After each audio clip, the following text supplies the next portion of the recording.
Welcome, Internet, to the PixelPlay Podcast, your weekly podcast where we get together to talk about everything going on in the video game world. I am one of your co-hosts, Kaylan, aka Catastrophe, joined as always by my co-host Adam at CS Radical, and the man who forgot to get the memo that today is Red T-shirt Day, Jin at Jin and Chris, or Chris at Jin and Chris. Man, I missed 1 week and I am getting all rusty. We're doing this on a Wednesday instead of a Tuesday. I'm all thrown off. You know, we got thrown off with a couple cuts and having to restart this. You guys all missed my NPR voice. That was sultry and beautiful. We all missed a week, sultry. and yet clearly you're the one that's just not ready. I don't know why. This is just, I'm so ashamed. I'm so ashamed. Carrying the show here as the host, buddy. Come on, cut me some slack. I feel ashamed. I was on vacation. I only bought one souvenir, which was a red T-shirt, and now I'm so upset I didn't wear it because I would have fit in. But now I'm by myself on the side. Not Richard self. I like how we all had the same thing. We all went complete different directions. And We no did. harmony. We did completely, or it was our attempt at what we assume is harmony. Yeah. So last week, ladies and gentlemen, we weren't here. One of us was sick, one of us was away, and one of us just didn't give a crap. I'm not going to say who was who, but Chris, how was your I was vacation? here. I'll let both of you. Fuck all y'all. Vacation was amazing. I went to Alberta in Canada, Banff area. Never been there before. I've never actually gone anywhere besides Ontario and Quebec, so it was super awesome. I won't bore too much of the podcast with that, but I did get up to a bit of gaming while I was gone because you have to sit on a plane, and the Steam Deck exists, so that was a lot of fun. I actually played and beat a game during my trip, which was just on the plane ride there for 1 hour in a hotel at one point, and then on the plane ride back. A very awesome, fun, very short game called After Party. I'm not sure if anybody's heard of that yet. Is that where you're like in hell? Yes. Okay. It is so interesting. It's mostly narrative. There's some like wandering around. It's not much of a puzzle game in the sense of where should I go? Like, it's very obvious where you should go. The map's not very big. Little bit of mini games, which is the drinking games that happens. But the concept is you are two people fresh out of college. You die together, and you go to hell. And hell is not what you'd expect it to be. It is not great, obviously, as a human being, if apparently you go to hell. But when you go there, just seeing now the video up on stream being very Canadian. I didn't put the footage of Canada in South Park. But yeah, so you're in hell. It sucks as a human, but like it's kind of like where you're tortured during the day, but then everybody breaks for their shift and goes out drinking and partying, and the humans party with the demons. And it's like you do drinks, you have shots with them, but then they're just gonna torture you with bees all day tomorrow. Like, it's a very interesting concept. However, you don't want to be in hell, the two people that are there. And there is one way to get out, and it's that you have to outdrink Satan. That's it. That's the whole concept. Just outdrink Satan. So it's actually like a bit of a story how you build up to it. First, you meet some people. Then, of course, you get brought over to... you'll eventually actually meet Satan. He gives you a few like prerequisites. You go do those prerequisites, and then you get to go and attempt and outdrink Satan. It's very narrative, very, very well voice acted. I would say that's actually its best part. Very well written, very well acted, which it had to be, because honestly, besides like a little bit of the art style, there isn't much else to this. It's just telling a story in a very interesting way. However, your choices actually do matter in this, where there's 3 different endings, which then can have little bits of differences and everything like that. And it, like, some of the people in it are actually popular voice actors.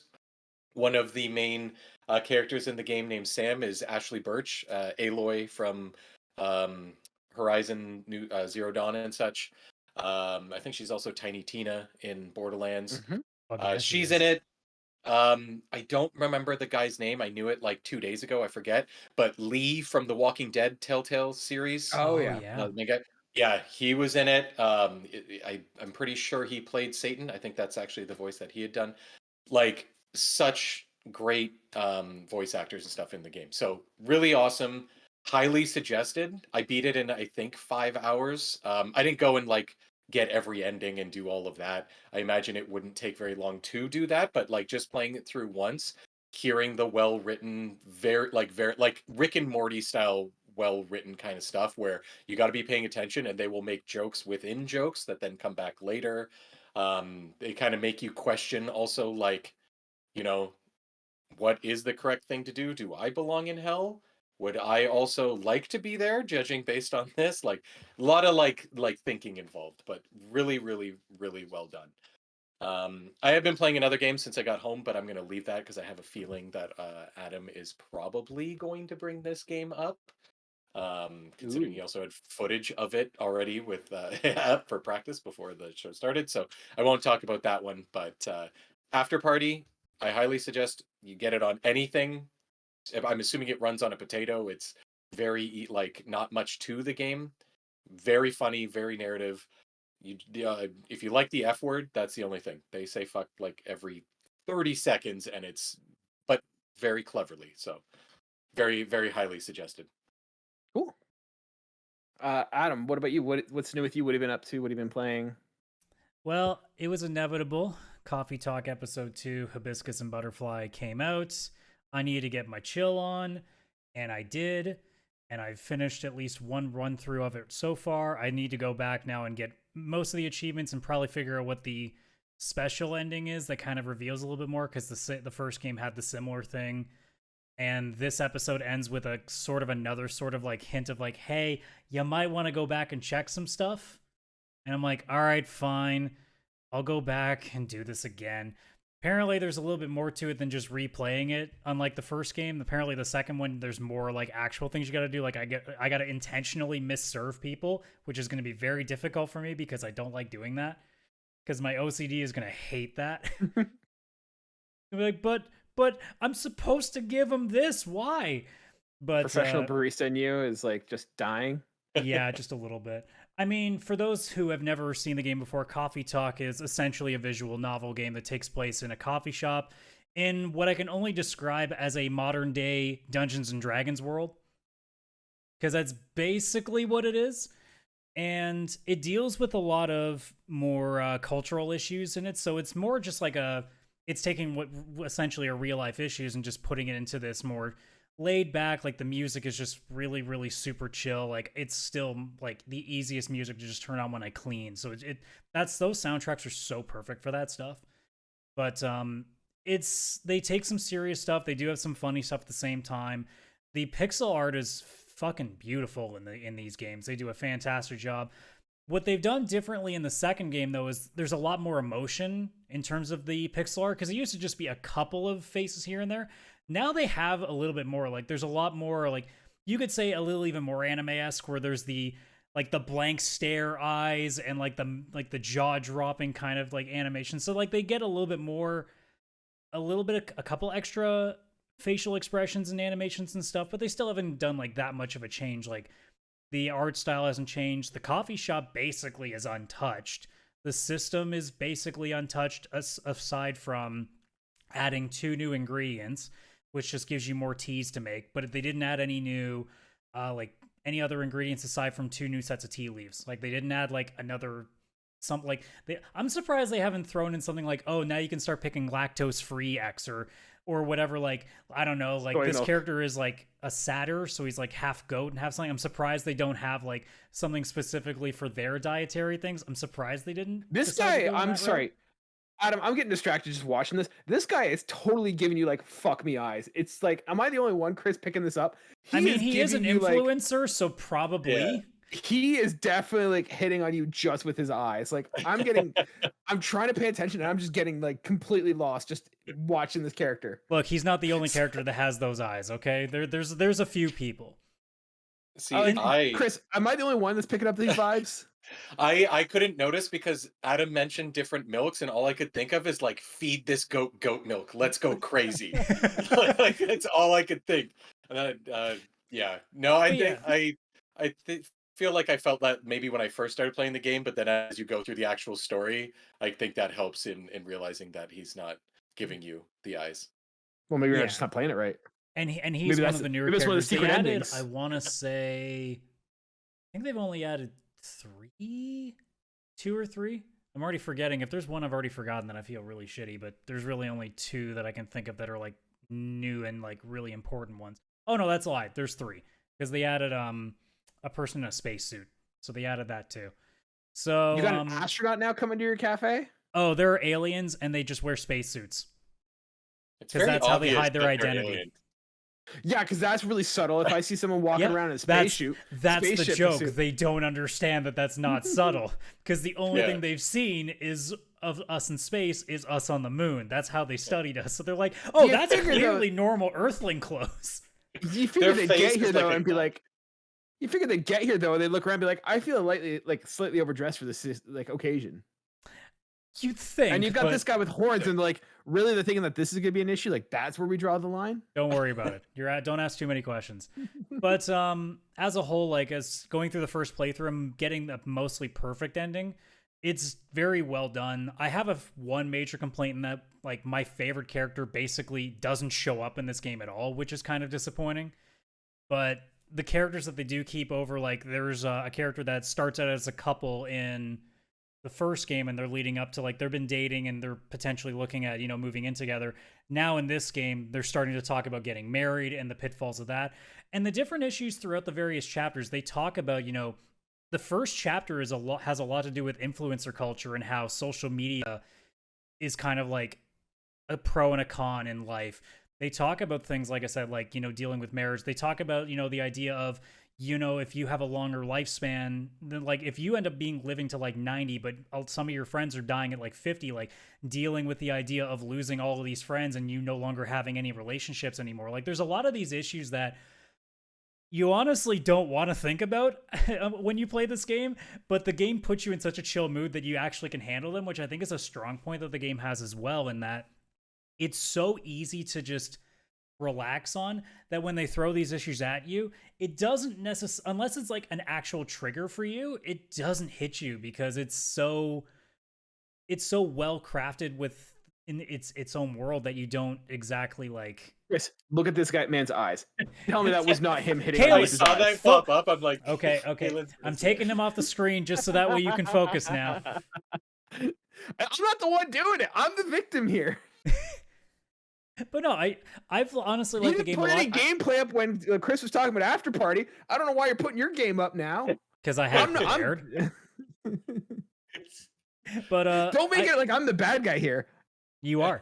Anyways, I like probably the first one more though, and just because I think I like the general vibes of all the characters meshing together. There's like all the characters in this game are still really, really good, but I don't think I necessarily gelled with it nearly as much as the first one. It may also be it's not as new anymore kind of factor in it, that now that I've already played one, it doesn't have the same value in the same way that like I still like Forbidden West a lot, but Zero Dawn just feels better because I guess it was more new back then. But it's still a very solid game. I would still put it as very much like, and it's less than $20 Canadian, so it's an easy pickup. And I did buy it because I felt like I owed it to them because I love the first one so much. They deserve my money, especially when it's not a really expensive game, even though it was on Game Pass. So I was happy to do that. But yeah, if we were doing our 6 out of 6 rating, I'd give it a solid 5. Like it's slightly below what I put the first game at as a perfect 6. Whereas this one, it's like they didn't add as much as I would have liked to have seen them done. I'm still at the point that like there's a part of me that wishes there was voice acting to this. I know with the original game, people modded it so that they had their own voice acting to it. But I would love to see what happened if they took like professional voice actors and actually did a run with it. Because it's not a lot. It doesn't demand a lot. So, because it's not like the game's very long. I finished it in less than 10 hours, I think. So it's not like it's a massive amount of dialogue. And I think it would really enhance the charm. But it also is just fine as it is. Like, I can't complain, really. Should like do a playthrough where we do the voice acting for it? No, that sounds like a bad idea. I think it sounds like a great idea. Okay, well then. So who are you? That clearly you're fuck me eyes boy. Oh, I'm definitely that guy. Come on. I call dibs. I want to be Amanda in the spacesuit. All right. I guess I have to be the barista then. But cool. Just briefly before I guess we move on, Chris, what did you think? Because I know you've been playing. I don't know if you finished it yet. I'm 2 days away, like in game, from finishing it, which is like I don't know, 40 minutes of gameplay. Yeah. I love it. Like it's hitting a lot of the same notes as the first game. I think I feel the same in the first one's a bit better, but I think that might be that every character was new and a mystery. This one, it's mostly returning characters except two. So those two, like, I get very excited when they show up. When the other characters show up, it's more like just seeing old friends again, I guess, in a way, right? But like the music, same spot on. Uh, the actual game, very similar to the first.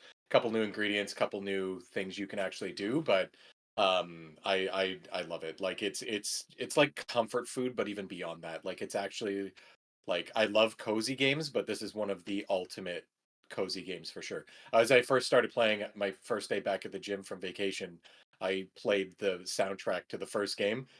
Amazing. I just highly suggest no one use that to go to the gym. You're not going to try very hard. You're going to almost just relax into a state of I don't need to move. So, amazing soundtrack. Don't use it at the gym. Cool. Yeah, you'll basically be just walking on the treadmill, and that's the most you're doing. You ain't gonna be doing any jogging. No. No. Yeah, I'm still waiting for Jedi Survivor. 2 more days. Yes. Cannot wait. The reviews came out. I'm so excited. It looks so good. But I was kind of going back and forth. I think I said last time we were on the podcast that I was going to try out Evil West. I don't even think I got past the tutorial. I'm like, no, this ain't it right now. I don't know if it ever will be, but it definitely isn't right now. Oh, side note, I actually tried Elden Ring. Oh, stop right there. What do we think? Here's the weird thing. So I tried it in its own original form. It didn't go very well. No, it never does. So because I got it on PC, I did what I said I was going to do. I was going to try with the easier mod. And I learned that I don't think I like From Software games because even with the reduced difficulty and actually getting bosses down, it's not fun for me. Oh, you just wait. It's like smoking. Nobody ever likes their first smoke. You eventually start craving it. I went through, I want to say I put maybe like 5-6 hours and I killed like 3 or 4 bosses. Doesn't matter. That's how it goes. You have your first cigarette. You feel like you're going to throw up. You hate it. You don't like it, but you keep going because all the cool kids are doing it and you want to be a cool kid too. So you just keep smoking. And well, eventually it's been a week, I get so, it now. You know, that craving's had time to punch back in. It hasn't worked so far, so. Just keep playing until you wake up in the middle of the night and you need Elden Ring, or you won't be able to go back to sleep because you'll get the shakes. But it was interesting trying that because when I played the easier version of it, I'm like, I think I understand too why they wouldn't put easy mode in this because the game just isn't nearly as, I guess, interesting because with the challenge removed, it's just a kind of dark and dreary, boring world. There's not a whole lot going on with it. But the idea of you trudging through and overcoming shit, that's more the actual nature of the game. And now that I've played it in both of those formats, now I kind of understand why they would never want to do an easier mode in that game. It makes a lot more sense now. Yeah, it's great. And I think there is something to be said of the difficulty of like, you're scared of everything, like monsters, humans, cats, everything. Like everything's trying to kill you. And you're just like, I just need to get to the next checkpoint just to get my souls and stuff. But yeah. So I was kind of like, I'm kind of in a holding pattern. So I ended up picking up the Horizon Burning Shores DLC.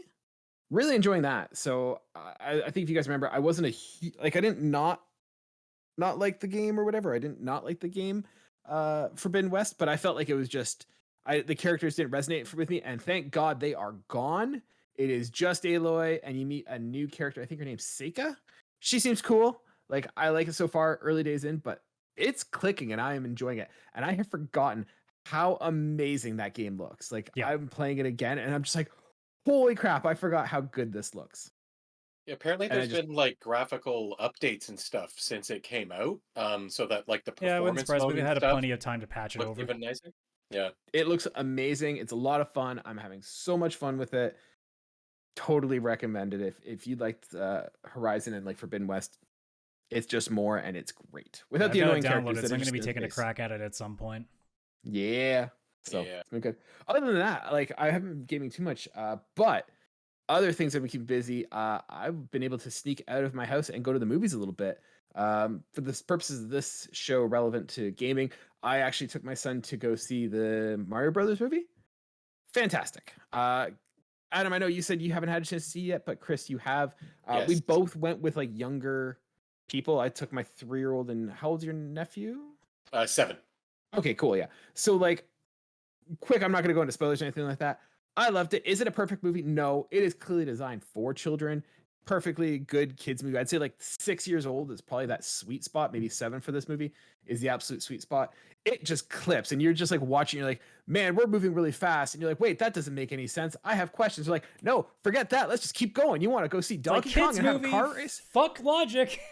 Yeah, does like it's just like we don't have time to stop and think. We're just going to the next thing. No. We're let's go into the next thing. Let's go to the next thing. But it was good. I thought it like, considering it's Mario, like Mario has so much like history to it, but also so little story. It's basically just you're fighting Bowser to save Princess. That's pretty much it. And they cobbled together a really good story. I thought Chris Pratt would be. We had our concerns about Chris Pratt playing as Mario when it got announced. Was he the best in it? No, but I don't think he did a bad job. Like he did better than I anticipated, but by no means was he like the best part. I think Toad really stole the show. Like Bowser, I kind of expected Bowser to do amazing. Anya Taylor-Joy was fine as Peach, but I thought Toad was like the funniest character. Oh, everybody was saying that. Or wait. Oh, Keegan Mike, or yeah, Key. Oh my god, I'm gonna butcher his name because I keep Keegan Michael Key or Michael Key. Yeah. Keegan. Yeah. Not Peel. Not Peel. Key. Yeah. Yeah, like it was good. So I really enjoyed it. I thought like it really did a justice to the Mario movie. Like it felt like a Mario movie. I was really happy with it. I liked it. My son loved it. There's really only one part that was like scary to him. There's like a scene with like dry bones. I'm sure you probably know what I'm talking about, Chris. It's a little spooky for him, but he absolutely loved it. I loved it. My wife, Jen, she was a little bit more like, it's fine, but she doesn't have like the history with Mario like I do. So she was kind of like, I don't really care. She grew up as a Jenny Crash Bezos Bandicoot in a kid. Mario game, so it's not that good a game. Right. So she grew up as a Crash kid. So she's like, if they made a Crash Bandicoot movie, I'm like, get out of here. They're not making a Crash Bandicoot movie. Yeah, I'm sure they'll make a TV series at some point. Maybe. Chris, what about you? What did you think of the movie?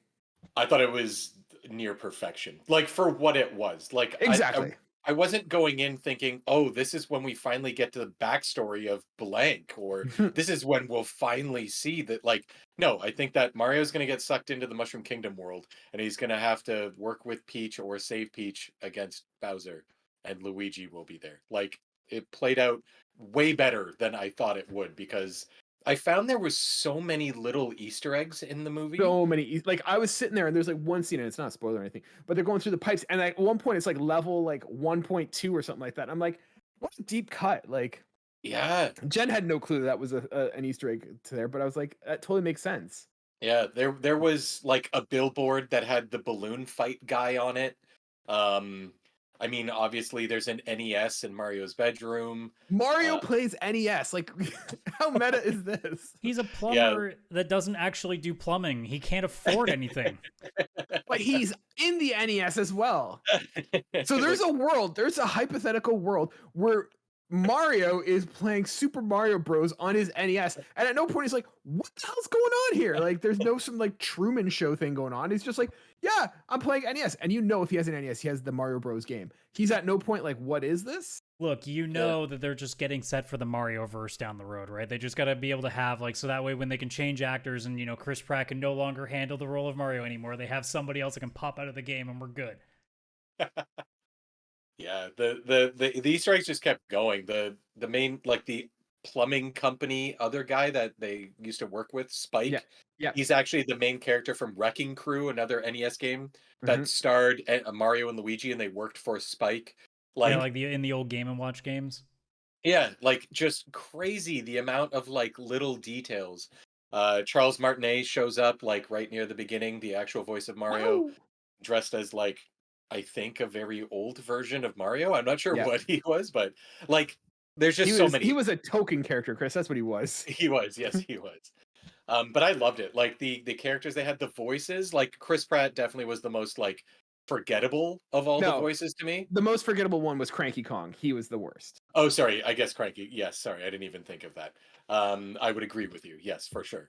But like, yeah, Chris Pratt was like fine, it wasn't bad like I thought it was, but it wasn't like amazing, and it blew me away. But I would hear like Charlie Day's Luigi, and I was like, this is perfect. This I can't fits think so of well. anyone else but Charlie Day as Luigi now. Yeah. He's got that Poor John whininess, but like, Leguizamo. Poor guy. yeah, okay. Yeah, I don't know if he could do it now. He might be too old. No, he's not, because Charlie Day is probably the same age. I don't actually know. Yeah, like him. Obviously, Jack Black to me is who stole the show as Bowser. Like he just figured like he can do voices already, I guess, and like he stole the show there. And then Seth Rogen on the opposite end has been in interviews being like, I don't do character actors, I just come in and do my voice. And he pretty much sounds like Donkey Kong. It's so funny because he has been so many animated characters in movies. Yeah. He was like a blue ooze in some DreamWorks movie. I don't know what they were, like monsters or something. He was Pumbaa in the Lion King remake. He is now Donkey Kong.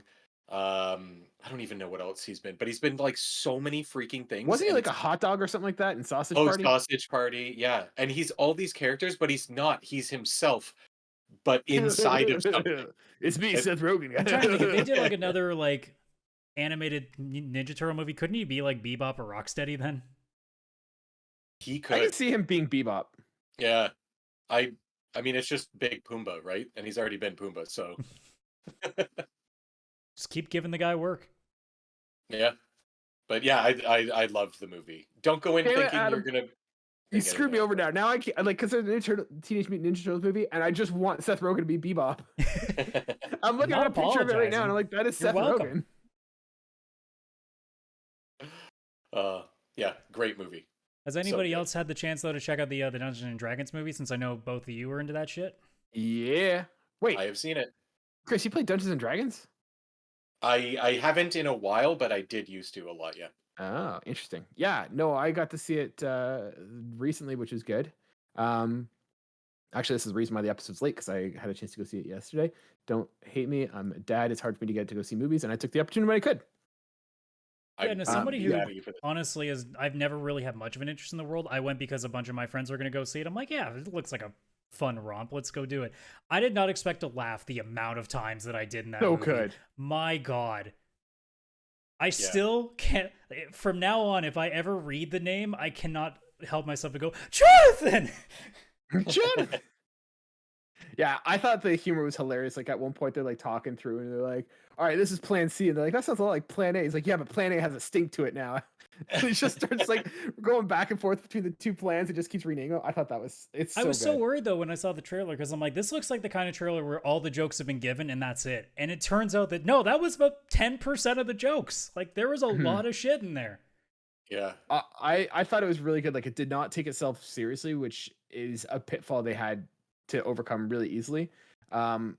The only thing I kind of wish is, like, I kind of wish they had one moment, even if, like, I was talking with Jen because we went to go see it with our D&D friends, and I said I wish there was like a one moment in the movie or something like that, or even like a post-credit scene where, and like there's no moment that they have to address it because it didn't have a plot hole or anything, but like if they had a moment where it's like there's a plot hole, or like they're like, hey, can we do this, and like, no, but we did it before, and it just cuts to like a bunch of people sitting around a table and be like, wait, why is this happening? Like, shut up, that doesn't matter, I'm the DM. And it just like, okay, and it goes right back into it. Like, just that one moment where it just comes out like, yeah, we're playing D&D, and go right back into it. Like, Yeah. That'd have been wait, pretty where cool. did these guys come from? Like, there was no one here. And he's like, shut up, just roll in. I'm the DM, just roll initiative, and like go right into a fight scene or something like that. The beauty I just of kind of that wish they had movie one is, little nod. I hope that what it does now is that it gives more movies to realize, like, you can use a license and not necessarily have to tell like this enthralling story and try to relate everything back. You can take a license and then just make a fun movie, and it's fine. And I hope that a lot of people take notice. I don't know how well it's going to do in the box office. I have a feeling it's going to do fine, but probably not very well. But like, these are the kind of movies that I go, look, I would rather you do this and we just laugh and talk about it the day of and then forget about it than hate it and talk about it for years to come, because it feels like we only have one or the other. You either loved it and it was legendary and it's few and far between, or it's bad and we just laugh about them all the time. Whereas this one, I feel is a movie that I won't remember a month from now, but I fucking adored the 2 hours and however long that I spent watching it. It was a fantastic time. So Absolutely. I'm looking as of April 3rd. They had a $72 million box office like opening weekend against a $150 million budget. So like Yeah, so kind of it's on probably track gonna to be a do well. cult classic at this point. It's going to be doing okay. Well, if it's Uh, first week, It'll it's only make doing enough 17. The budget's 150. That's a little bit worrying to me, but okay, yeah, I think it might be that it's not going to be a huge gangbuster, but I thought it did really well for what it is. Like I thought it did really well. yeah, I mean that's what I hope going forward. A lot more license tied movies kind of do, where they try less to be like, okay, we're gonna do the Hollywood version of the story. It's like no, we don't ask for much. Just make us smile. Like it's not hard. Update. So right now it's said according to Wikipedia has grossed 178 million worldwide. Okay, So well then it at broke least even. they're making something off it. They're making That would- some money. That would be my only concern, is that if it didn't make enough, they're gonna look at that kind of movie and be like, oh, see, if we just try to do a fun, stupid movie, like no one will watch it. It's like, well, no, never mind. Hollywood is difficult to understand. Yeah, so they've made about 30 million, which is probably not a huge success in Hollywood, but not a failure. Yeah. Yeah, and there's 'Cause that also doesn't- like the after marketing. like streaming and all that other stuff that could come after to get them even more money. VHS Maybe- releases, yeah. Yeah, the VHS sales for Yeah. sure. Yeah, that the movie was so good, and there was like it's something that they can also just keep going with because it's just a different campaign, right? They can just make a new story, and it's not unreasonable that adventurers end up in just another random adventure. So they could just And it kind of doesn't even have keep to be the going. same people anymore either. No, it can be completely different. There was one really deep cut Easter egg that I read about, and I doubt either of you saw it. Did anybody ever watch the Dungeons and Dragons cartoon in the 80s? No. It was You're the old man here. We didn't watch that. I saw it like once because I did not know what the fuck it was about when I was a kid. Like I didn't play D&D in the 80s, and all that kind of stuff. I was like 3.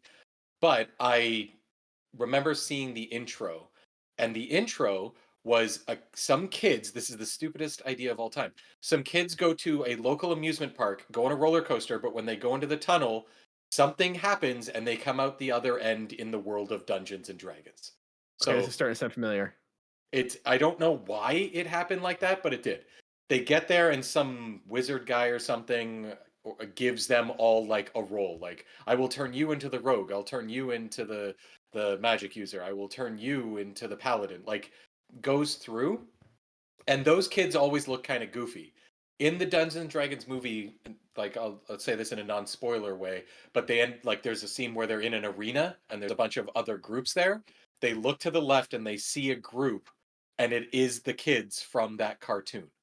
They Oh my God. actually dressed up people exactly like them just for like a 2-second scene for this movie. Like apparently this movie has so many very small like little Easter eggs that like common fans will understand, and then like deep Dungeons and Dragons fans that have been fans since like the late 70s are the only ones that would understand. Like See, apparently that shit's they've cool got to me though. Even though crazy most stuff of us won't appreciate it, like that's still really cool that they do that.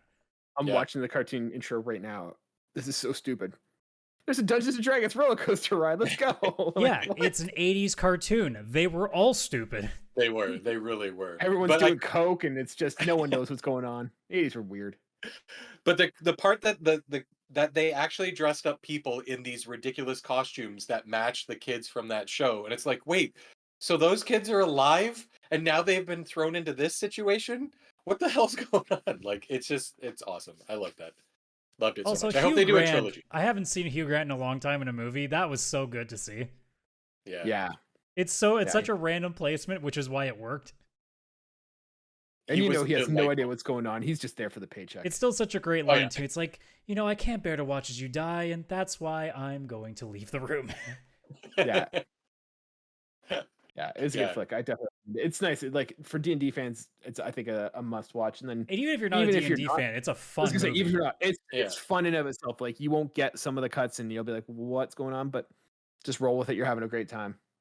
Yeah. So, Yeah, we are like 40 minutes into this episode. We haven't even gotten to what we were going to talk about this week, which I love. Look, we This is just started the early best kind of for a podcast. reason.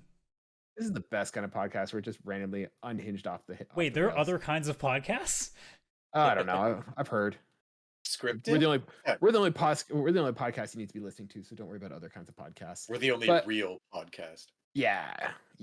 So, Adam, I wanted to kind of jump in this week because we do actually have a pretty beefy topic. You brought something really cool to the table. Basically, like, well, I'm gonna let you talk about it more, but just trends and patterns and generations of gaming. So, you brought a really cool topic, and I want to let you roll with it. Yeah, so Fandom, I actually had no idea who Fandom was until my brain clicked in and went, wait, oh, this is the site that most of the like community wikis are posted from. Oh, that makes a lot of sense. That's how they got all this information from. And Fan Expo. Yeah, that I didn't know either. So, that was my the more you know today. That was my thing. But they did this big study. Now, I don't know what they actually pulled from, if it was just all the data from like the user base they have from, but they pulled numbers on something. But just the results in terms of trends with what gamers are doing in terms of like different age groups and what they like to do. I just thought this was a really cool and extensive, like, just plethora of information. And it was just something that I'm like, shit, we should really dive into this. And originally it was just going to be me and Chris yesterday. And then Kaylan was like, well, actually I'm free the rest of this week. And then I'm like, well, geez, we're just going to be just rambling on this anyway. So hell, why don't you come join the shit show that's going to be this massive pile of data? Whoa, don't oversell this. Don't oversell it with the whole, yeah, you're overselling the quality of our work here. Oh yeah, right. The one thing about this that I'll say beforehand is, like, this was a topic that I saw and went, we need to do this, because I'm so happy to see studies and video games and it not having to do with violence or like anything else. Like, there's no political agenda attached to this. It's just, here's raw data of what gamers are doing. That's it. It's not like, cause is this related to shootings? Is this show like, or the opposite end of the study being like, see, other people played, it's not just dudes. I'm like, yeah, we know it's 2022, 2023. We see that, it's not just, 18-year-old guys in their basement anymore. We kind of figured that out. No, that's totally a misconception. It's not just all guys playing video games. It's not all dudes playing games. It's dudes and dudes who pretend they're girls online. That's the people who are playing video games. Right. That's I pretty much the forgot. whole thing. Yeah. Gamer girls, as they call it. Yeah. But yeah, this was a really cool, extensive study, and I thought we'd go through a bunch of stuff. We'll basically just kind of go point for point for a lot of things. But like, to summarize a lot of them, like, here's some of the key findings that Fandom put out. So, over the past 5 years, engagement with gaming has increased across every demographic, platform, and genre. 45% of all gamers are spending more time gaming than ever before. I think it's an easy one to say, well, the 3 of these 5 years were in the pandemic, so it's kind of easy to say the game time probably increased. But I think it's still, even without the pandemic, it's not exactly a shock, because you would think as things become more and more popular, more and more people are going to be playing them for longer. It's not really that surprising, especially when we're living in an age where less and less people are going outside. So that's not surprising either. Well, I think it's also, from that perspective, it's also accessibility. Like, the breadth of games that we're getting are more varied, in the sense of, like, think of things like, you've got one, it's just permeating that gaming is becoming more popular, but also the type of games. Like, you have something like Animal Crossing, right? Which is not a, people think of games and it's skill based. You die, you have to try again. You're shooting, you're killing, you're violent, whatever. Then you got Animal Crossing, like, you're just chilling out, growing some gardens, digging up bones, giving it to museum, paying off your taxes, whatever. I don't really know what you do in Animal Crossing, but like, that's a game. Actually, Jen played it quite a bit, so I kind of know what's going on there. But like, there's those kind of games, or even you think of like mobile gaming. Like, some people started as mobile gamers and now they're picking up a controller to play with for the first time. Like, they're permeating more, that it's getting more and more common in the household, and like, the stigma around it of being like a kid's thing is something that I think is deviating. And I'd be surprised if you see that probably of that group, like those newer people who are spending more time, it is probably the non-traditional demographics that you would think of. It's probably like older people who've never played video games in their life, or it's probably like girls who maybe haven't had a chance to play video games, or it's not something that they were exposed to, or like, the old tradition idea, like we were joking at the beginning, that it's like it's all dudes playing video games. Like, I think you're getting more diversity in the hobby, and that's going to bring new people who haven't picked up a controller before. Well, and I think that it is really a shows reflection. too, because it's not a kids thing anymore, because in the study they showed that the number one group that ranked gaming as their number one interest was millennials at 52%.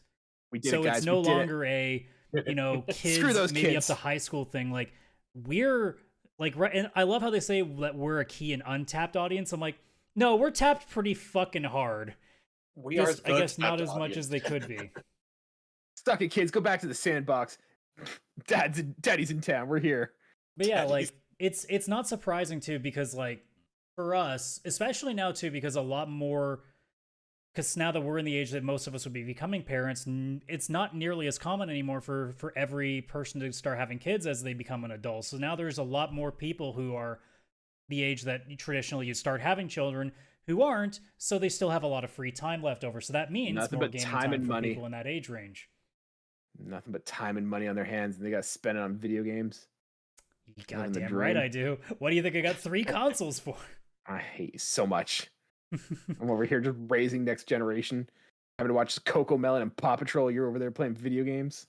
And I love Super my kid. Mario, they're doing I love- something right. I love my kid. I love my kid. I love my kid. Yeah, even to go further on that, I got despite some energy teens and going today. Despite teens and Gen Z spending more time gaming than they did last year, older generations are spending more hours per week, which I still think checks out. And to relay back to the parents thing, one of their key findings, which I thought was really cool, is more parents and guardians are seeking benefits of gaming with their kids than ever before. Co-gaming parents are 83% more likely to agree that gaming fosters leadership skills. Fuck, I wish my parents understood that shit when I was a child. 77% more likely to agree it teaches important life skills. Yes. Yes. Yeah. Adam, I got bad news for you. That's all bullshit. That's not what it is. What Are it you is telling parents me wanna- that after all this time playing Coffee Talk, I can't make a hibiscus milk tea?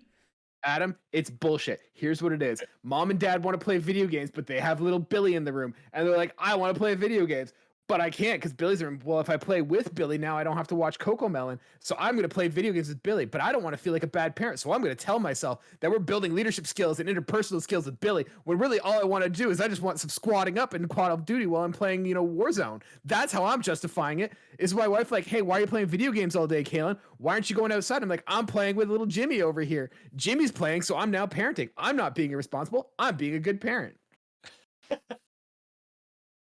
Well, I mean, on the flip side, though, they do mention that only 38% of them agree that it actually establishes teamwork and collaboration. So you know what? I might actually still agree with the data, because I think we can all agree you're way more likely to learn leadership skills and life skills than establishing teamwork and collaboration, because we all know how fucking online multiplayer goes.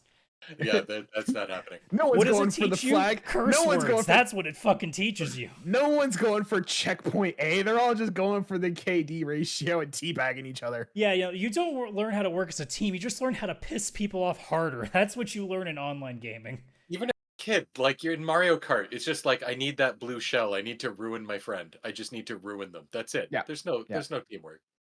No. But in all honesty, I think like this comes from like the idea that, parents are now, like gamers are now parents. And so like, I'm not coming with the stigma of, Yeah, we're kind of Like, we're literally grandfathering it in.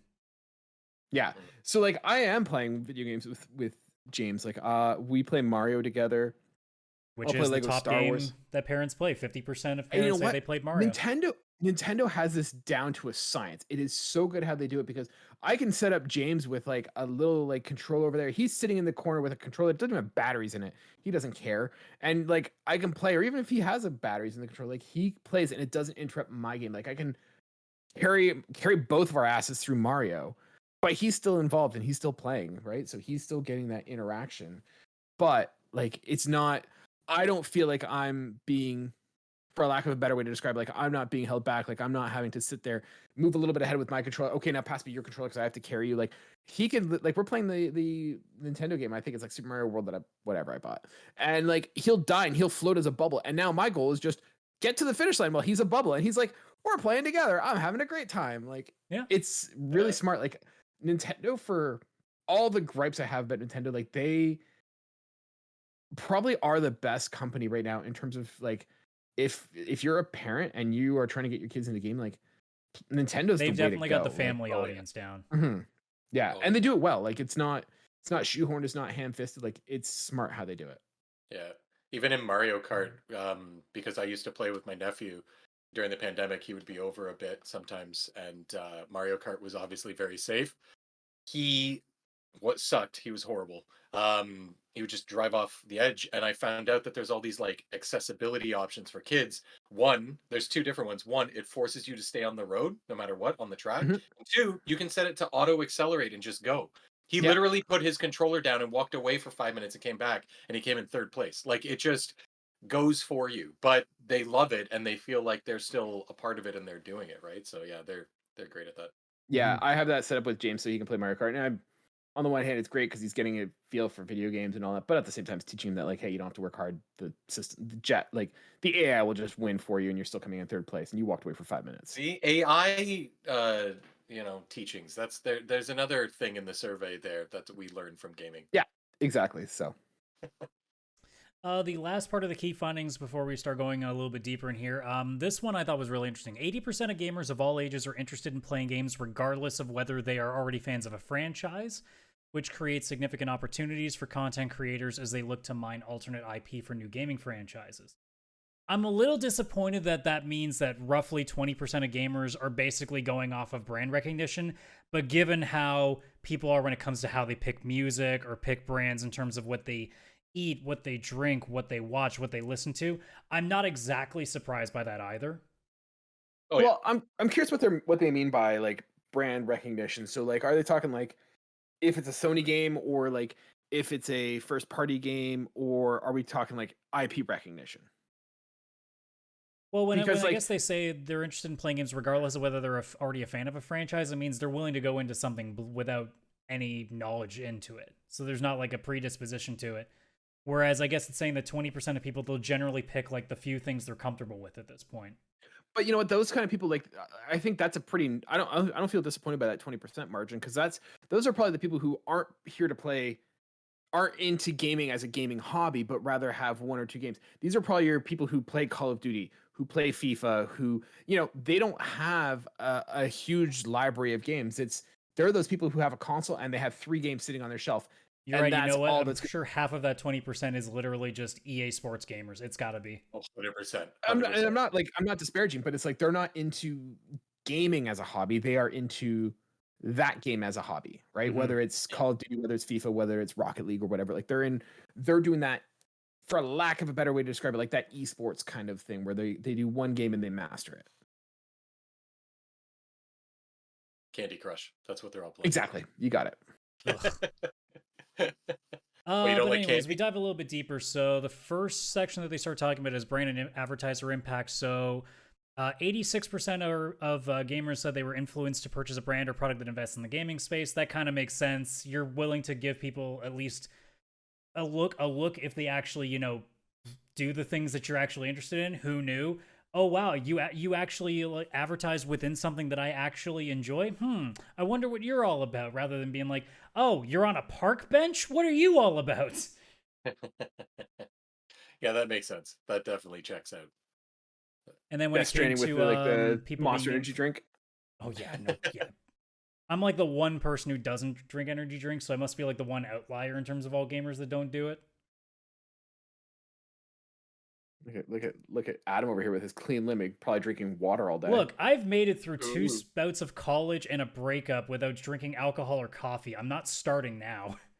Then why do His you vice- play Coffee Talk so much? It's all about coffee. Because it's funny. What Adam's not talking about is black tar heroin addiction. I call that anime, thank you very much. I call that anime. Going further on that brand advertising stuff, 49% of people are heavily influenced to purchase a brand or product that invests in the gaming space. Millennials are 24% more likely to be heavily influenced. Well, we kind of do have a little bit more disposable income generally too, so I think there might be a predisposition there. Oh yeah. Yeah, that kind of makes sense. The amount of like stuff I bought because it has like PlayStation logo on it is kind of high. Like, you guys have seen my clothing on this show. It's pretty much always like video game related. Yeah. Yep. I'm a walking billboard. The amount of Razer clothing I own, it's not even like a game. It's a PC component company. Well, not components, accessories. I don't know. Expensive, and yet I still have it. Well, you mentioned Monster earlier, so 75% of gamers eat or drink while gaming, which tells me that 25% of you should probably drink some water once in a while. So get on, so hydrate, please. Yeah, this was a stupid stat. Like 80% of people eat or drink while playing video. Okay, cool. Carbon-based life forms require sustenance during the day. Okay. let's get that to the boys in the lab. See what they It can was do such a with this weird stat. information. I'm like, what's the 25% of people doing? Starving. Actually starving. Guys, Yeah. when Or you playing play for 40. Don't Starve, it's kind of meant to be taken literally too. Jesus. Like, because I don't get it. Like, do you not have like? Because they said don't eat or drink. Like, do they not even have a glass of water beside them while they're playing? Like, what Yeah, I the know. hell? I need a little bit more context to that one. Yeah. Like, It's called coffee talk, but also coffee drink, everybody. Come on. Right? That was good. I like that. With the monster stuff, obviously, the biggest percentage of people that are more inclined to purchase something based on being invested in the gaming space is energy drinks. They are 71% more likely to be inclined to purchase them if they're like advertised heavily in the gaming space. Beyond that was snacks at 58%, soft drinks at 42%, and heat and serve meals at 39%. Hot Pockets, what the fuck? Get out! You're missing out a lot of extra money here. What are you doing? I am so embarrassed that this is like this stereotype is totally true. The Cheetos laced guy with pizza pockets beside him. Look, the drinking old Mountain picture Dew of and- Jeff Keighley with Doritos and Mountain Dew. It's a lifelong picture. It's never going away. Yeah. Like, now, because I'm curious, like, because if they mention like water there, because like you obviously don't buy water, but like, Well, and that's the thing. Like, I don't know if they ever provided a link to like their massive, extensive list of data. Like, we're getting is mostly like the 100%. the image form, so it's a lot more condensed. But yeah, I'd be very curious to be like, what were they actually checking for? Were they just, it was just a flat out like, do you eat or drink when you play? To which I'm still going like, why did 25% of people say no? Yeah, like water. Like you would have what like do they count it if they get up to go get the glass of water, drink it, and come back? It's like, no. I drank it in the other room. I didn't drink it while playing. Yeah, like the context is a little bit weird in that one. I just once again the whole like, hey, we're drinking Monster Energy drinks and eating Cheetos and Hot Pockets. It's just so stereotypical, and it's Well, kind of, until it stops, until it changes, it's going to be like that. It's not like we're sitting here eating our fancy caviar dinners over here. that's true. I'm not making like a souffle while I'm playing video games. I'm making like, Yeah, this isn't what's that thing, souffle talk. what does Gordon Ramsay make all the time? That Oh, what am beef I- Wellington. beef. I'm not making a beef Wellington while I'm playing video games. Like, I'm looking for snack food, right? I don't got time to make a beef Wellington while I'm playing Dead Space. Yeah, and if they want us to stop, they have to make Doritos less delicious, which I really don't want them to do. So what you're saying is we need a beef Wellington flavor of Doritos. All right, Doritos, get on it. Okay, I'd eat it. while we're I think talking I'd about try it. Doritos, what's the best flavor Doritos? Oh, There's only one right answer. I mean, if I had to only pick one, I'd probably go original because I'm Yeah, always nacho in the cheese. mood for it. I'm sorry, the answer we were looking for is sweet chili heat, but That is, thanks for- see, thanks for I playing. love that one. But there's the odd time maybe I don't feel like it and I just want the original. I'm sorry. I don't even know if Cool. nacho cheese is nacho cheese the original one, because I also feel like Cool Ranch. I feel like those two were like the same ones. I don't Cool think, Ranch. if I remember correctly, I don't think nacho cheese actually was the original. I think it started out without even having anything on it. I think they were just corn chips at one point. They were just Ritos, no door. The very But, first, yeah. Oh my god, I was right. They were just plain flavored. Who's just buying plain flavored Doritos? I guess it's Well, just I mean, No one, back in that's the why they day, had to like, change. there wasn't that much crazy stuff, right? so Nobody apparently wants nacho the cheese big is cheese. considered the original flavor. Yeah. But I feel like nacho cheese is like bottom tier, like right beside barbecue. Barbecue Doritos is What? blah. I would say if I'm ranking them, because I'm only going with the 4 flavors because I'm trying to remember like what flavors. There's the sweet chili heat, there's ranch, nacho cheese, and the barbecue. And I would say nacho and barbecue are bottom 2. Cool Ranch and sweet chili heat are top 2. I agree with the barbecue, but nacho goes right up there with sweet chili heat. Yeah, it's in the I Munchies like packs for Cool Ranch. reasons. They're good. Yeah. I disagree. Anyways, sidetracked. Yeah. Moving on. So the first big bit of data that they started pulling was how have behaviors in terms of our gaming time was changed. So over the course of the last year, the study was saying that 26% of gamers were playing less, 29% playing the same, and like we said earlier, the 45% that are now playing more. Again, I do think that there is a lot of different reasons for it. I mean, the pandemic increased a lot of people's gaming time. I think, too, with the way that the world kind of is these days, it's a little depressing to go outside, so staying in and playing games kind of makes a lot more sense. Obviously, gaming's more accessible, too, so you're going to be having more opportunities to play. So I think there's a lot more to it.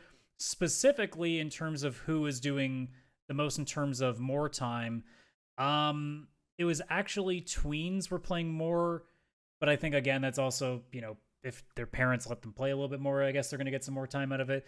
It's kind of hard for millennials to get a lot more time because it usually means that we're not working as much, which is not good for us.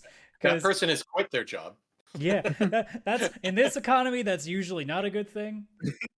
It's one of two things. You're either working more or you're a parent. Those are the two reasons why you're not playing more video I definitely games. fall in the same category. My gaming really hasn't changed in the entire last year. It's really hasn't moved much. Yeah, I'd say mine is probably the same, if not dropped slightly, but we all can account for what that is. Yeah, and then the on average, how many I hours love per my week son. do you spend gaming? Tweens were the lowest, averaging at 29% of what they did per week, and then 40% was for millennials, so we were at the top. Again, still not surprising that we are the ones spending the most time overall.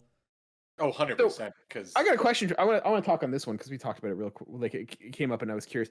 Why is it that you think that tweens and teens and like Gen Z aren't playing as many video games? Because like I remember when I was in my teenage and like 20s, especially my 20s, I was video gaming so much as like an irresponsible, no responsibility like adult/teenager. Like it's kind of surprising me that they aren't. Like, why do you think? Honestly, there's a very millennials... simple answer to it. What do you Two think? things: social media, and people are watching people play games. that too. I don't disagree with you, but this also raises a question: why am I watching people play video games instead of playing them myself? We are. And this is old. This is old man. The Twitch audience is definitely younger than what our generation is. Like millennials why? still Like, do, I'm but curious... like, what's that? But I'm curious about that. I'm putting my old man hat, and I don't understand the kids today. Like, what's wrong with the kids today? Why aren't they playing video games? Why are they just watching people play video games? I don't know why, but that's the culture that's going on right now. A lot of them are sitting there watching Twitch streams. Especially when it comes to things like, obviously, with esports and things like that too. There's a lot more of that culture going on. But I mean, like, you look at like some of the Twitch channels out there where there's tens of thousands of people just watching them play a video game, and for a lot of them, like, that's them seeing the game rather than actually playing it. So Yeah. It's something that's curious to me. Sorry, go ahead, Chris. Yeah, I just think it's like just this new way of how people socialize, because before you would play games like when I was younger and I would play. God, I'm making myself sound so old. When I was younger, I would play a game at home. You have to start the sentence with back in my day. Back in my day, I would play video games at home, but it wasn't online. There wasn't really multiplayer in the sense of like the online version of it. So either I had some people at my house, or I'd go to my friend's house and sit on his couch and watch him play through a game. And it was kind of my way of socializing.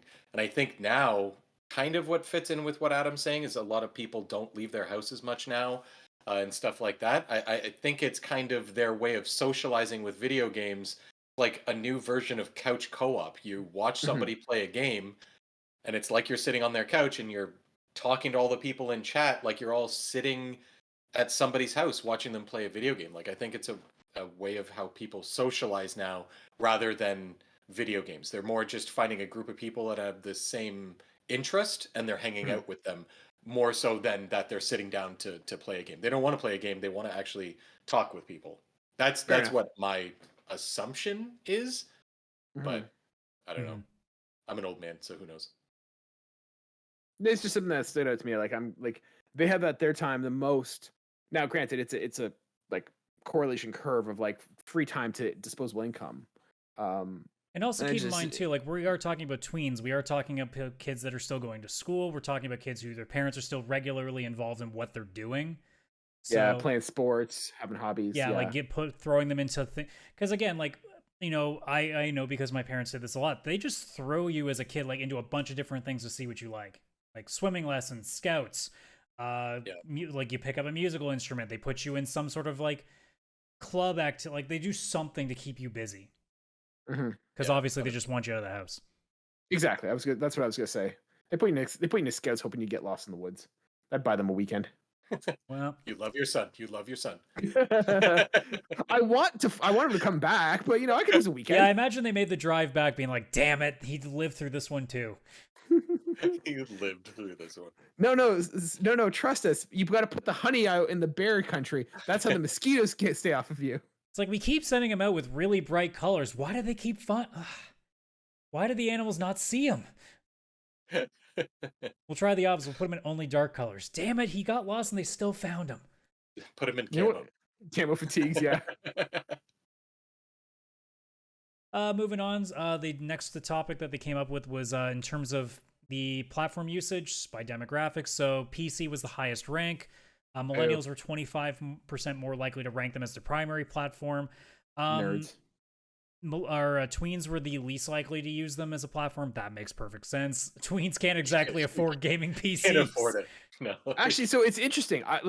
I saw this random study at one point, and it was talking about like you'd think that like as like tweens and Gen Z and stuff grew up with like computers accessible that they'd be so much smarter at computers. But apparently they were talking about this idea that because like we now have interfaces where it's like apps and stuff, they don't know computer manageability and functionality mobile-based. on the back end. So like they don't know like how to go in and like update drivers and do all that kind of stuff. Like they're used to just like you download the app's there and it works. So they don't understand the, I'm gonna say for lack of a better term, because I don't know this stuff either, but like the theoretical side of like that, which I can see them being a turnoff for PC, because that's why I hate PC gaming, because I don't want to be like updating drivers and figuring out like which driver works for this graphics card so I can update my GPU and go with my liquid cooling. Yeah, especially if you're doing things like Wi-Fi. putting mods into the game, so like having to know where to find certain file folders, especially when you get into things like app data where it's a little more complicated to get a hold of. Yeah. I'm So I can just see thinking- Well, yeah, millennials were far beyond the top one for that. The average was somewhere around 70%, but tweens were way down compared to everybody else. They were almost at 50%. They were pretty low. I plan As on compared to Switch or an mobile, iPad. which was tweens far and beyond at the top, they were around 60%. We were the lowest at around 45, 40 by the looks of it. We know better. Yeah, And we know they that. and tweens And were we're more also not likely, they asking were 2.4 times more likely to rank mobile as their primary platform, which again makes perfect sense to me. Also, this also raises the question of, does it count when like some like sick kid runny nose rubbing their hand on it and be like, you got any games on your phone? And it's like, no, go away. Chris, you know what I'm talking about. Oh God, yeah, it happens all the time. After that, consoles. That one was pretty right across the board for everybody. Just mostly hovering around 60%. Gen Z was the winner. They were the only ones at around 70, but pretty much like that was the most like consistent one out of all of them. Board games and tabletop. Millennials, not surprising, at the top. They're at about 30%. Gen Z was slightly below tweens, and they were at like about like most of them around like 25-30%. And then at the bottom was VR, which surprisingly millennials are actually at the bottom of. They're at maybe, if I'm estimating, like 15-20%. The top one was teens, and that was just shy of 25%. But VR is, still in its early stages, so it's not surprising that the younger demographics would probably swing to that. But I'm also surprised with the price tag that you would think that it would be something more millennials going after anyway, just because they could afford to, but I guess not. No, Yeah, it's a bunch of that's a bunch of like 12-year-olds getting confused, like getting excited about VR and going to those like VR places at the mall for their birthday party to go ride the fake roller coaster. That could be. That actually, it's a bunch of them with that. Was it like Google Box or something? It was just like VR glasses made from. Or they've got the cardboard box. like cardboard VR that Nintendo did or whatever. Yeah. Oh yeah, they did it too. Yeah. You're one of those places in the mall, they're called like VX Experience or like There's the a Zone. place where I'm at that I haven't tried out yet. That's one of those kinds of places. I've never been there. I think I still have a gift card for it that I got like before the pandemic. I'm pretty sure. I don't even know if it works anymore. You're gonna go and get pink eye there because some kid's gonna put it on with their pink eye, and then you got pink eye now. Yeah, probably. Going back to that stat that we had earlier about the 80% that are willing to play games regardless if they were a fan of the franchise of. So to expand upon that, millennials and Gen Z were the top two in that regard at 85 and 83%. And then tweens were at the lowest of 75%, said that they would play a game regardless of the franchise if they're a fan of or not. The opposite side for that 20% that only play games in a franchise that I'm already a fan of, Gen Z and millennials again at the bottom half of that at 15 and 17%, and then tweens and teens were the top two at 25 and 19%, which to me makes sense anyway because tweens don't exactly have a lot of franchises to pick from at that time because they're still relatively new. If it's not Fortnite, they ain't playing it. Because like us millennials, we've got like 100 franchises that we played over the years. We only like 9 of them now because the other 80 or the other 91 of them have been ruined over the last like 25 years. Or they've been forgotten about. Square. Yeah.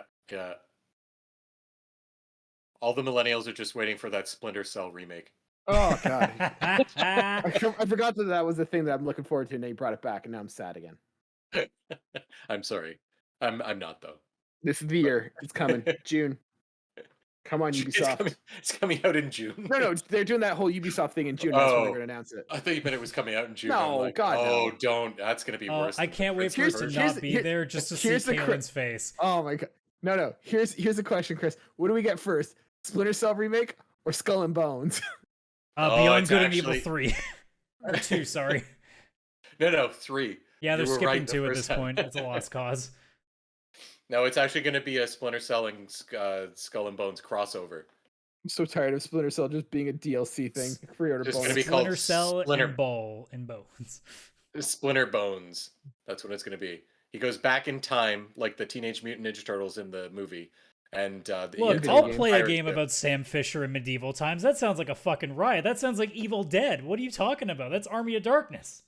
Oh, but it's also going to have broken controls. Just purely broken. I hate you guys so much right now. You're ruining this for me. Okay, fine. The pirate captain comes back to now our time, and Sam Fisher has to go get the pirate captain. Yeah, you have to sneak into a building, but all you have is a flintlock pistol and a blunderbuss. This is not better. The first boss is his parrot. Stop it! You're ruining it. Splinter Cell, Chaos Theory.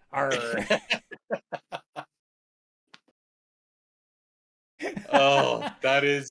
Oh, I'm not gonna breathe right for a while. If you're listening to this on audio, you can't hear Kayla's disdain, but you can feel it. I can feel it. I think Let's continue on with the show. I don't want to talk about this. Why? I'm having fun. All right, fine. No. We'll move on. The next is things in terms of what's influencing people to make purchases. The top 5 we're showing as from the bottom up. I don't even know what does recos mean. Recommendations. Yeah, probably recommendations. I think that's just like recommendations. Oh yeah, that makes sense. Why would you just not put recommendations? You have room in the text box, guys. Because they're paying per the letter, Chris or Adam. They're paying per the letter. It's like when people go to make a reservation.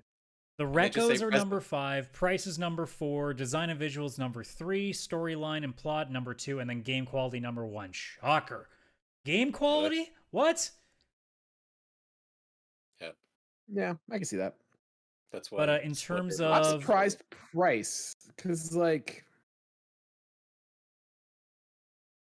mean, video games are pretty much standard price. It's probably going to get lower now once Game Pass really takes over. Yeah. Maybe it's like waiting for it on sale. Maybe it's like in like an indie game that's $20 versus a new AAA game that's like $80. Mm-hmm. Could be that. Yeah, perhaps. Then they also did 4 different fields that they actually did bar graphs on. So they did streamers and influencers. Teens were the most likely. Millennials were the least likely.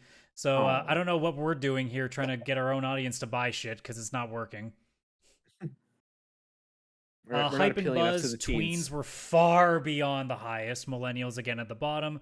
I mean, makes sense. They're the ones that are big into social media. They're going to be heavy invested in hype culture. That's not really surprising. Storyline and plot. Gen Z was at the top. We were right next to them, and then that again makes sense. And then character development, we were well and beyond at the top. Well, considering the kind of games that we play these days, well, I don't play Last of Us, so I guess I don't count in this, but... Wait, what? What was the last? Character development. Is like what? Important to... Like, what is influencing you to actually go and play a game, if you know it's a game that's going to have, like, strong character development. Oh, okay. So I was like, I thought they meant like my character development. I'm like, no. So it's definitely leaning in like the sense of like this is a game that's gonna like. I guess it probably means like this is gonna hit the feels kind of deal. I guess. Well, it's just like it's got strong characters. It's not just like hey, he's a plumber and he steps on turtles to go save the princess from a castle. Yeah. Don't think too much about this. Next up was the reasons for gaming. Top 5 they had. Number 5 was to pass time. Number 4 was creation, imagination. Number 3 is escapism. I'm genuinely surprised it's not 1 given the way things have been the last 5 years. Number 2 is stress relief. Wait, never mind. That makes sense. Stress relief would be above escapism. And then number 1 is to unwind, to which I go, isn't that technically stress relief? Yeah, I feel like that's kind of nebulous in that sense. Stress relief and unwind are 2 different things? No. Yeah, I kind of looked at that and went, I mean, technically it's a top 3 because I could almost say escapism falls into that too. I will make the argument. I'll make the argument for their sake that like unwinding and stress relief are two different things, because you could have something like Elden Ring, which is not stress relieving, like it's a stressful game, or if you're playing a competitive game that could be stressful. But I would put unwinding as like a relaxing aspect. Yeah. So I'd probably rephrase it as like relaxing, right? I'm sitting on the couch, I'm having a beer, I'm chilling out. Two, I'm stressed out and I'm trying to decompress. I would be playing something like we talked about, like Coffee Time or whatever. And then was it Coffee Time or Coffee Talk? I can't remember. Coffee Talk. Coffee Time is that old chain that we used to have. That's the one. And then funny story about Coffee Time. We had one around the corner from us at one point, and I remember going in one time and there was a ton of bees. I don't know why there was a bunch of bees in the Coffee Time, but they were all eating the donuts. And I was just like, nobody seemed concerned about the bees. Look, the honey glazed donuts are delicious. They couldn't help themselves. I'm just saying, no one seemed concerned by the like cabinet full of bees in this Coffee Time. Anyways, they're just trying to order a hot honey latte. It doesn't matter. But like, so like I would put like it's probably relaxation, de-stressing, like going from high stress to low stress, and then escapism is forgetting your problems. That's how I'd interpret it. Yeah, I can make sense. Yeah, that makes sense. Yeah. In terms of they did the bar graph stuff, so they put pastime, tweens far and beyond on that. We were way at the bottom. Passing time is, we don't have time to pass. We have to use this time. Yeah. So it definitely didn't work for us. Achievement, I'm not sure what it specifically means. I don't think it means achievements, because then Chris would be literally at the top.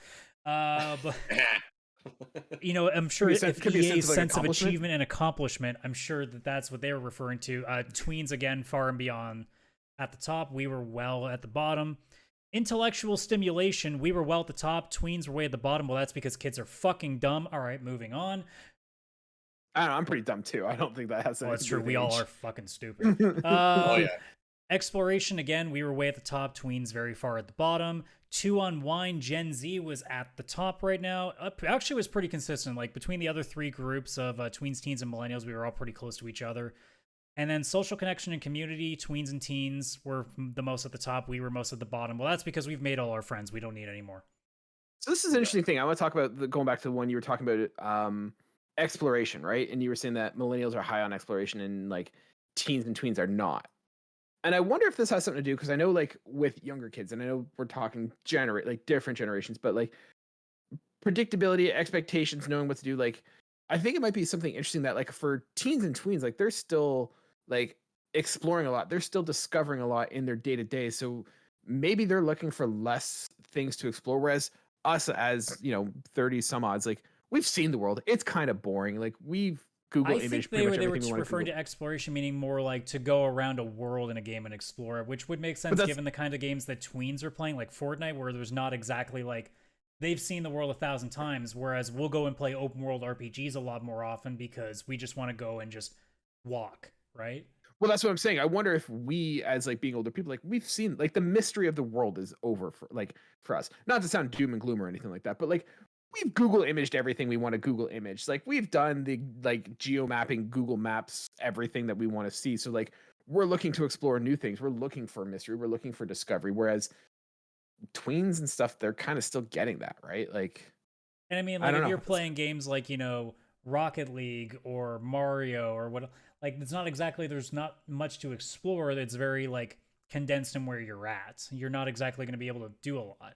So depending on the game too that you're kind of playing, like again, a lot of the games that we're geared to, especially with the big Sony games these days, us all being Sony ponies, generally are open world adventure games. Me. So there happens to be a lot more emphasis on exploration with a lot of the games that we play. I mean, case in point, one of the biggest games, assuming it comes out this year, is Starfield.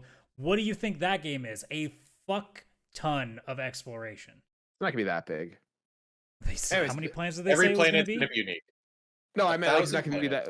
I meant it's not going to be that popular. But what I'm thinking is that like this also goes back to like play styles, right? We talked about have we talked about the type of games that like different generations want to play? We were just about to get it. That was going to be the next one. Go with that, and I'll jump on after you. Sure. Go through that. So it's there's probably a lot more to this, but they just gave like the top 3 on a percentage as to what tweens generally play. Or as what all 4 categories, I should say. Tweens, 75% was their number one at survival games. Sandbox games were 73%, and adventure games were 71%. Teens, adventure was at 74%, sandbox at 64%, survival at 62%. Gen Z was adventure games at 74, RPG at 71, sandbox at 67, and then us old folk here, RPGs at 79%, which is the biggest percentage of anything on this list. Adventure games at 63 and action at 59. So we definitely have a big emphasis on, like I said, RPG games, which makes a lot of sense. But I think the other thing too is the bias, because like they were talking about tweens and stuff, and Gen Z going for multiplayer, competitive, online kind of games, whereas millennials go more towards single player story adventure games. And for me, what that kind of might reflect is not so much a taste in games, but rather a difference in consumer lifestyle, in the sense that, you know, most of these younger kids, you know, they're all on a similar schedule, similar responsibility. Like they all kind of have that time where they can get together and play video games and not have interruption. But I think of myself, like as a, you know, 30-year-old with a job and a kid, like my gaming time is sporadic and unpredictable, that I cannot, it's hard for me to collaborate and coordinate with a bunch of my friends to be like, hey, let's play video games together. So I'm playing it on my time, and I need to be able to stop and start whenever I need to. So like if, you know, my adult life calls on me to do something, I can pause my game and walk away, which I can't do on a single player or on a multiplayer game. Like someone who is in their teens or 20s can just kind of play video games all night, and like they're all on similar schedules of like, hey, we have school, we finish school, we got nothing but time, we may have a job, but like it's a lot easier to coordinate that way, and Well, I that mean, you're all on the even same similar schedules. even to go a little bit deeper with that, I mean, look at the kind of YouTube videos that younger creators do compared to older creators. What does a lot of older creators do? A lot more long form, They research do based. this is what they're doing, Like, minus yeah, the like research. we're talking at length. What is a lot of like younger audience like viewers? They're all quick jump cuts, ADHD They're- level, like fast They're paced doing the stuff. TikToks. Yeah. The Elden talking. Ring is not We're that. talking. We're You know, talking. Jedi Fallen Survivor, you know, what Jedi I'm Jedi talking Survivor. Survivor. Jedi Survivor is not going to be that fast paced, but Fortnite, Call of Duty, Rocket League, like all those kinds of games, like they're all fast paced, quick, get into another game, go.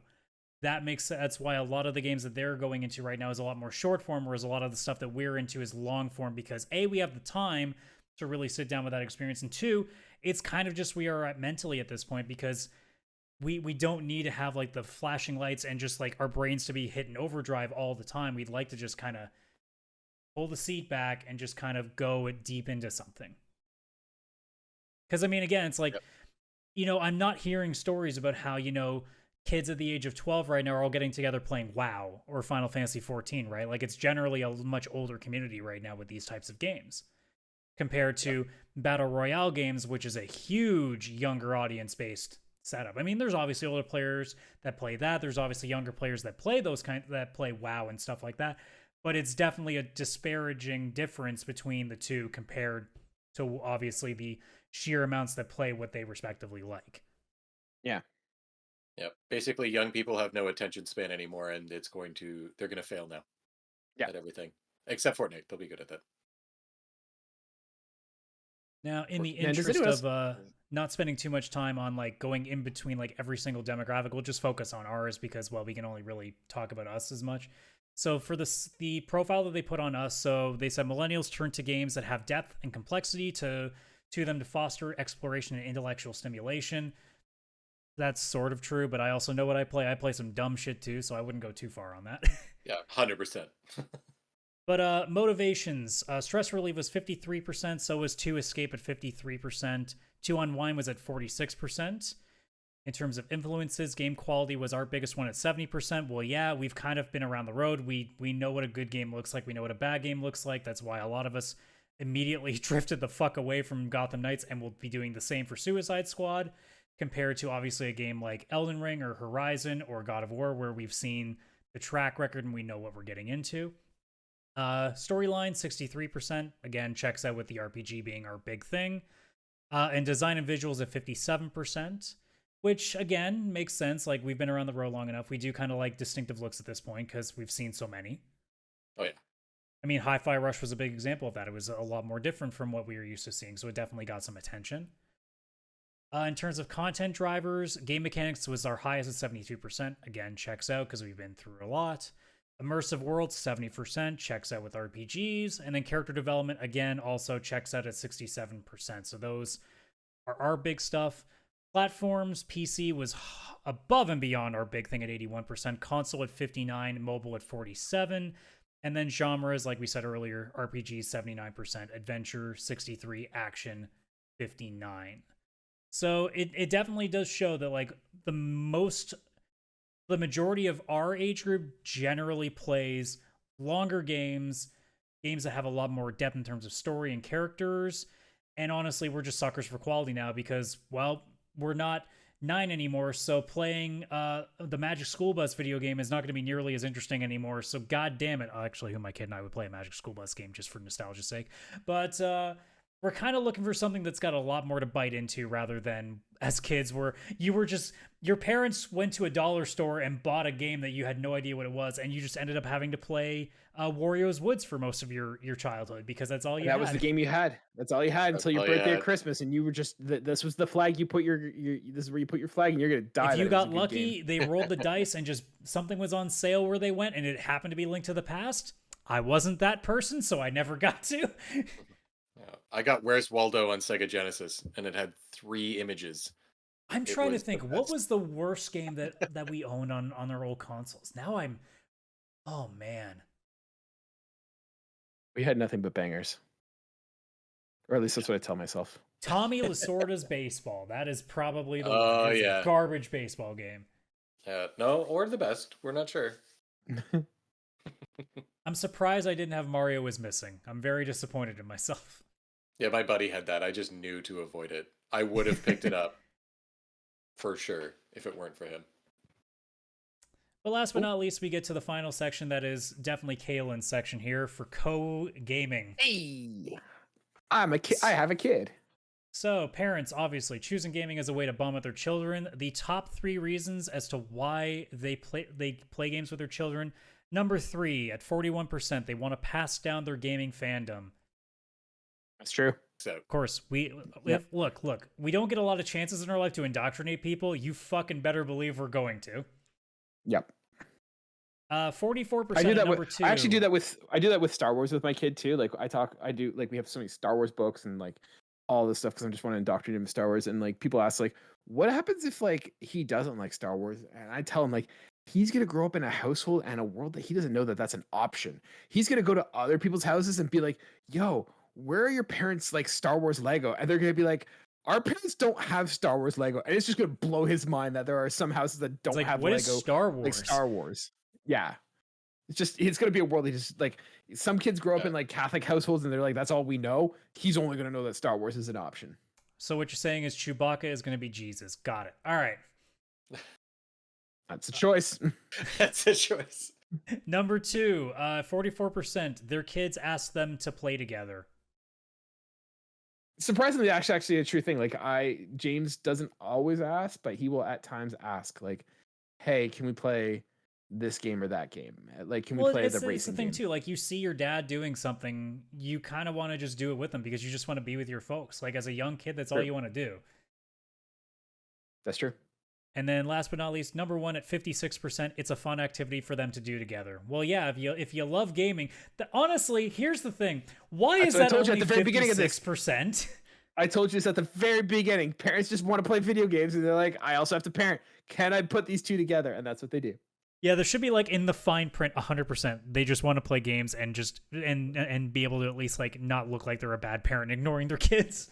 Yeah, exactly. Yeah, like, if I include them, it's now we're doing this together. I'm not a neglectful parent. What's the percentage on that one? 56%. Why is that so low? I know that should be like 99%, and the answer is just because here's the context. Here's the caveat that you guys are missing. It's a fun activity for them to do together. The only thing I can think of in terms of like how they process the data is they were told to pick a top 3, and maybe it's just that's why. It's because they're going weighted on how they placed everything. Once again, you guys are missing the key operative word there. Fun activity. It's not always a fun activity. Sometimes they're holding you back. Are you kidding me? I have a blast when I kick my kids' ass in Mario Kart. Are you kidding me? Not always. You don't know what. No. It's not always. Sometimes it sucks. And then in terms of by the age groups love for my their son. kids, so parents with kids of the ages of 3 to 6, they are 89% more likely to play, so they know what's going on in the game. Yeah. I've Yeah. tried to play video games with my nephew when he was 2. Dude, if you're ever hearing this, you sucked, man, but you're good now. But back then, oh, no. See, going back, it's not always a fun activity. Sometimes it's No. just an activity. Oh, God. I think I Sometimes gave we're him just running- Fall Guys. Guys, I'm going to give you guys both a tip as a parent. Parenting, 90% of it is just running at the clock until bedtime. Yep. With kids of the age of 7 to 12, they are 28% more likely to play because their kids ask them to. That makes about sense too, because that's around the age where they start having a little more autonomy. Yeah. Also, they said they're more likely to play the following top 3: Roblox at 38%, Fortnite at 52%, and Super Smash Brothers at number 1 at 59%. What? That last one surprised me. Nintendo, I'm telling you, they got the stranglehold on families. That totally holds up for me, because if you think about it, that is, if I'm looking at correctly, because we're looking at kids likely to play for 7 to 12, Smash Bros makes perfect sense. Because of those 3 games, that's the only one I think of that you can play as a split screen multiplayer, so you can play with your brother, your sister, all in the same room. Yeah. Versus Fortnite and Roblox, you need to have each have their own console. I just mean that it's not Mario Kart and it's Smash Brothers. But that could be an age thing. You play Mario Kart when you're younger and you're sick of it. You want the more violent game, quote unquote. Yeah, you want to bludgeon someone's head in with a hammer or a Pokeball or something like that. So yeah.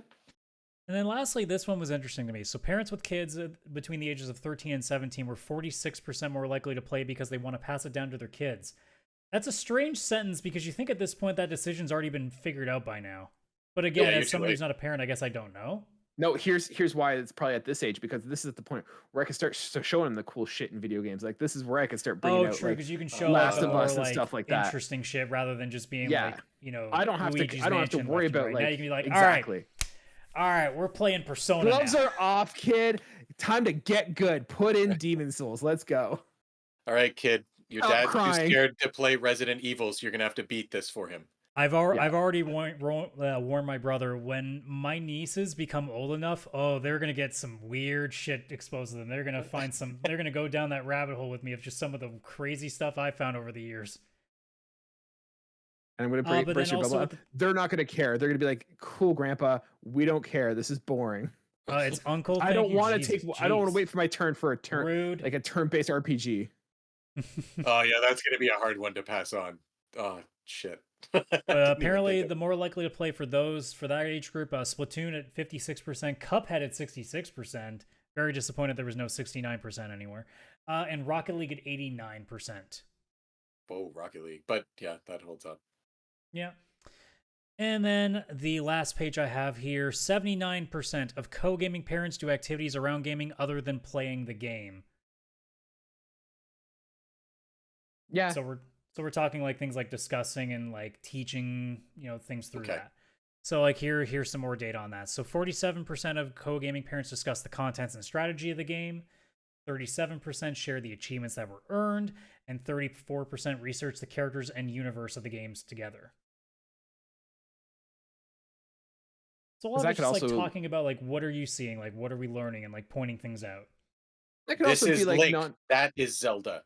No, but that could also be like, I wonder if they're looping in stuff like watching shows based on it. Like if you're going to see the Mario movie, does that count as like research the characters and universe of the game together, right? The vibes of the language that I'm getting from these things is that they're still more talking about like within the game itself. So like when they say they talk about discussing the contents and the strategy, so like talking about, well, here's why you do this, like talking, like giving them like basic life lessons on, or like skills on like how to, keep an eye open for things like that kind of stuff. After that, it's a weird one because it's again like vague enough that you kind of have to sit there and go like, nah, I don't necessarily like I guess like half discussing the content and strategy, but like I don't know if strategy, unless they're saying like do that. That's all I can really think of there. Now, here's my question when they say parents discuss contents of strategy. I don't know if I ever showed this on the podcast, but they literally have a God of War, B is for boy, ABC storybook. Have I talked about this on the podcast before? I don't know if you've talked about it on this show, but I know we've talked about it before at some point. So they literally have like a whole children's book on God of War, which with is kids fucking like so cool, and I love that. so That is good, so cool. so good. But like this might be a situation of like, hey, we're talking to like, sharing contents of games. Like this could be it. That could be it. That could be. It's a whole ABC book based on God of War. Trying to see if I can find a photo. Yeah. Except it only teaches you the letter B because that's all that's important. Just the letter. Well, okay, technically B, O, and Y. Okay, so they're 3 letters. All right. Oh, there you go. There you go. Boy. But Like, lastly, it definitely. as we... Oh, forget. Oh, no, I Oh, was go going to ahead. finish my stats, so... I was just gonna say I could definitely see the strategy thing actually. The more I think of it, because like my nephew's 7, but he just got for his birthday I got him Pokemon Violet, and like that's not an easy game by any means. It doesn't there's not like a tutorial and you just know how to do everything. It's all like mystery. That whole freaking game. I'm still discovering things that I didn't know were even in it. And constantly, every time I talk to my nephew or run into him, he's like, "Have you done this, this, this, and this? How do I do this, this, this, and this?" Like every single dinner, every visit, everything. And I learn a bit from him, and he learns probably a lot more, obviously, from me. But yeah, there's a lot of discussion around the game, especially something like that. I imagine like a Breath of the Wild, something like that would have the same kind of discussions for sure. Yeah. And then lastly, we did talk about the things at the top when they were doing the key findings, but co-gamers believe that co-gaming parents believe that gaming, 33% was the top one, establishes teamwork and collaboration. 26% believe that gaming teaches important life lessons, and 25% fosters leadership skills.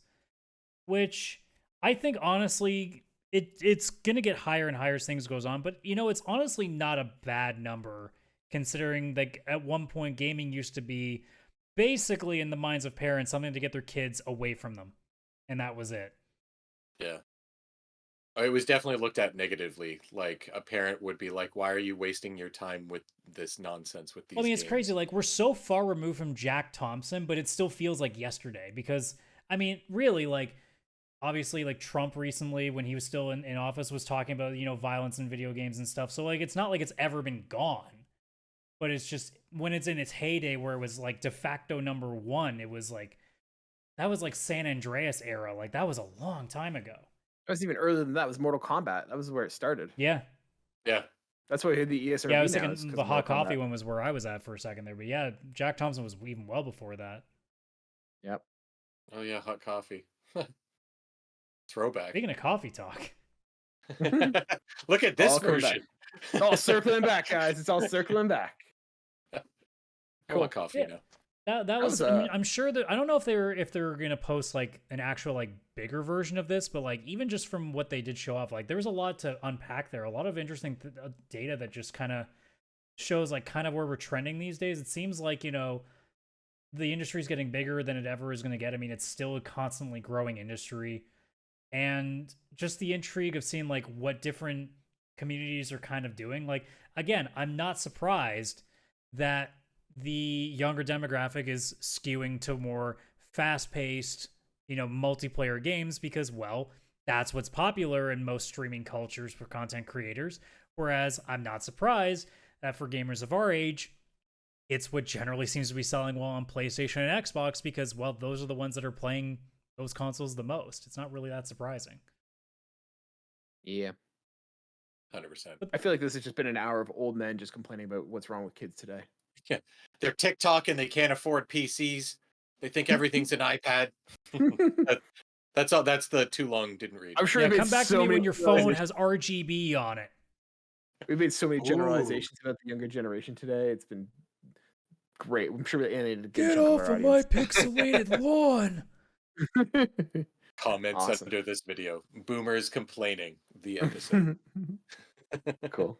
Well, thanks so much, Adam, for bringing this. This was actually a really fun topic. Yeah, and I think that's where we're going to leave it for this week's episode.